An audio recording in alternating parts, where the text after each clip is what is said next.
have the ship's engines all over the dial lock. Seagulls. Camera noise, wind, Christ knows what else. I don't care, Mike. You're the sound recordist. Make it work. Ann, come on in. Let me introduce you to the crew. This is Herb, the cameraman. Oh. Delighted to meet you, man. Likewise. Yeah, say what a lovely dress. Oh, this old thing? I just threw it on. It's not one of Maureen's costumes? Now what does a girl have to do around here to get some breakfast, huh? Lumpy, you heard the lady? Fancy my porridge out of walnuts. Oh, Ann, I don't believe you've met, Ann? That's all right, Mr. Denham. I know who this is.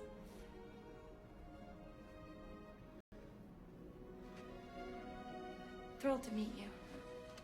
It's an honor to be a part of this. Gee, thanks. Actually, I'm quite familiar with your work. Really? Yes, and what I most admire is the way you've captured the voice of the common people.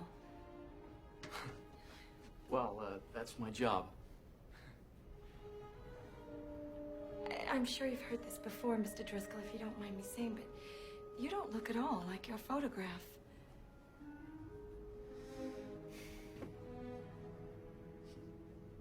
Excuse me. Wait a minute, Ann. So much younger in person, and much better looking. Ann, stop. Stop right there. You see, I was just afraid that you might be one of those self-obsessed literary types. I'm sorry, I'm not. You know, the Tweety twerp with his nose in his book and his head up his hat.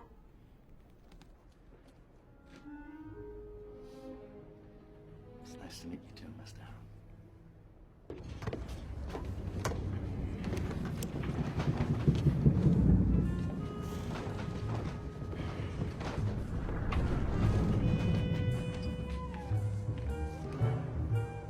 Good Christ.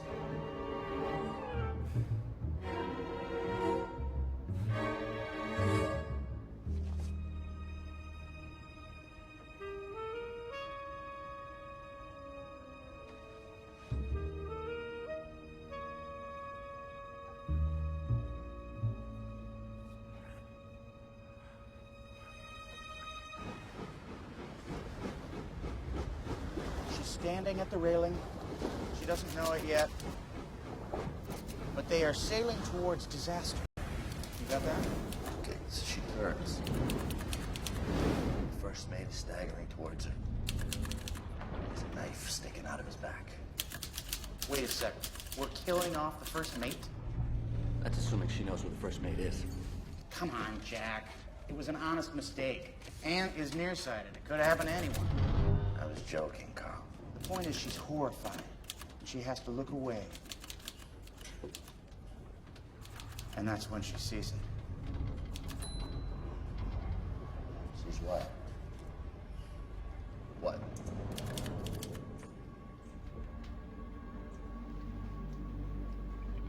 The island. We're filming on an island now. When did this happen? Shh, shh, Jack, keep your voice down.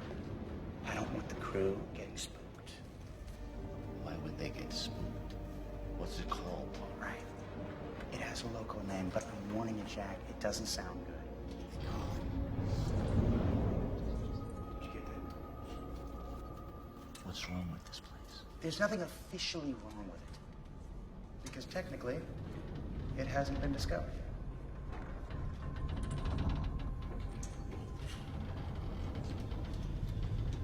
So we arrive at this place.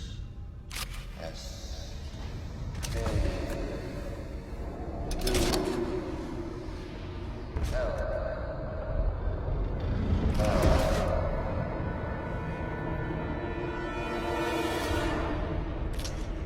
All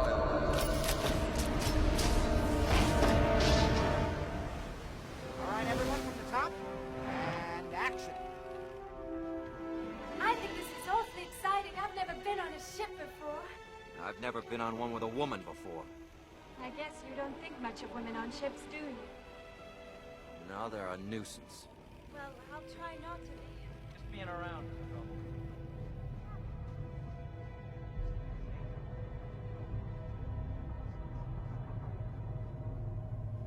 Cut! Great. Bruce, wonderful performance. You can relax for 10 minutes. It's very natural. I felt, moved. What do you think? Driscoll dialogue's got some flow now, huh? That was pure effluence. I beefed up the banter. Try to resist that impulse, hmm? It's just a little bit of humor, bud. What are you, a Bolshevik or something? Actors.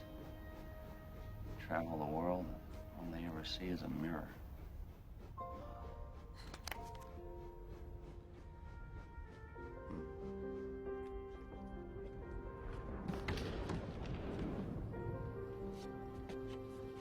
Good legs. Sea legs. Sea legs. Yeah. Not that you don't have good legs. I'm just making conversation. Miss Darrow. About the scene today with you and Bruce. I know it wasn't what you wrote, but Mr. Baxter felt very strongly that when a man likes a woman, he must ignore her. And if things turn really hostile, then... No? Interesting theory. I know, I should have... It wasn't what I had intended, but... I'm sorry, I mean, you made it your own. I was nervous. It was funny, actually. You were funny. Please don't say another word. Miss Darrow.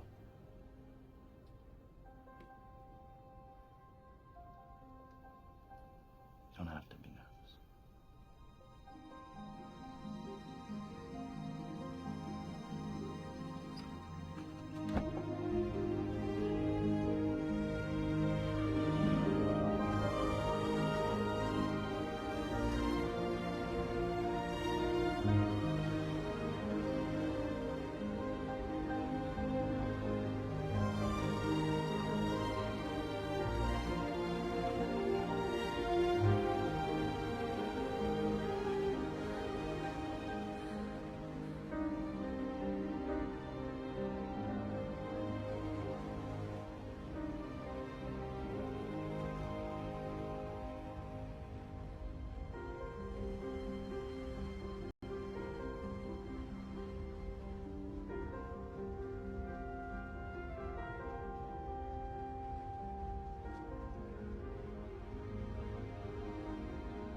Thank you.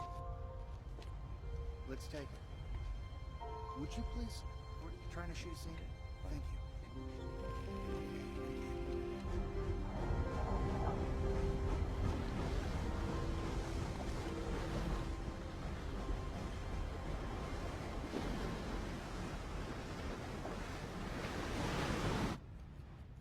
We're close.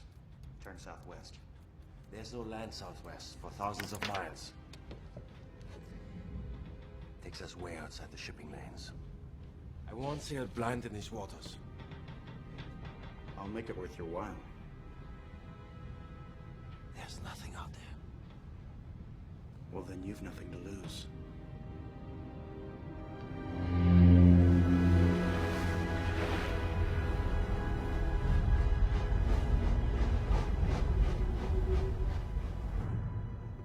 If someone were to tell you this ship was headed for Singapore,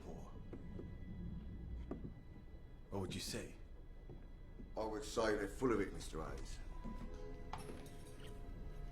We turned southwest last night. Gentlemen, please. We're not looking for trouble. No. You're looking for something else. Yes, we are. We're going to find Skull Island. Find it, film it, and show it to the world. For 25 cents, you get to see the last blank space on the map. I wouldn't be so sure of that. What do you mean? 7 years ago, me and Mr. Hayes were working our passage on a Norwegian bark. We picked up a castaway, found him in the water. He'd been drifting for days. His ship had run aground on an island, way west of Sumatra. An island hidden in fog. He spoke of a huge wall built so long ago. No one knew who made it. A wall 100 foot high. Strong today as it was ages ago. Why'd they build the wall?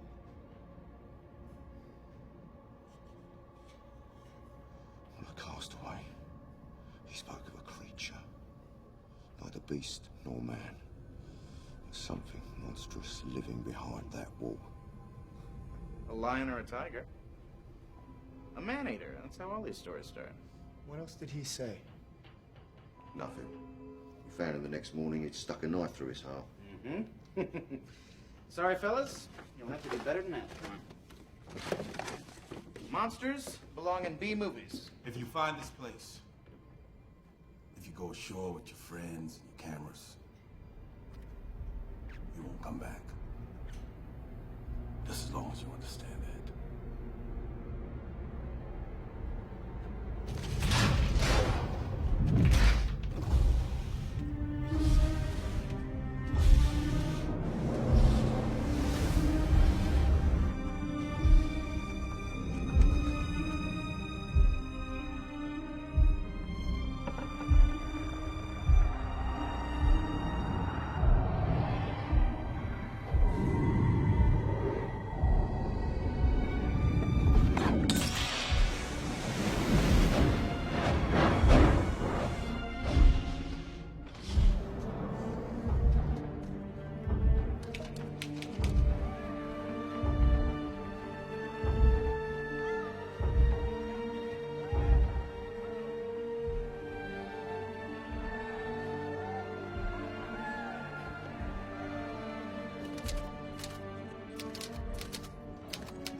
How long do you expect us to stay out here?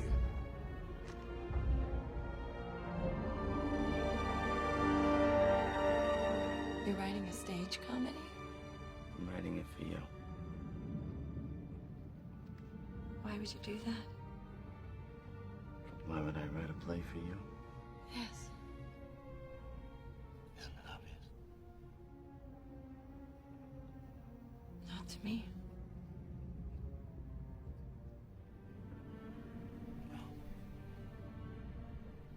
It's in the subtext.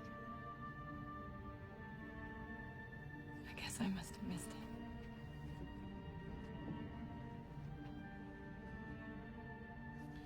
It's not about words.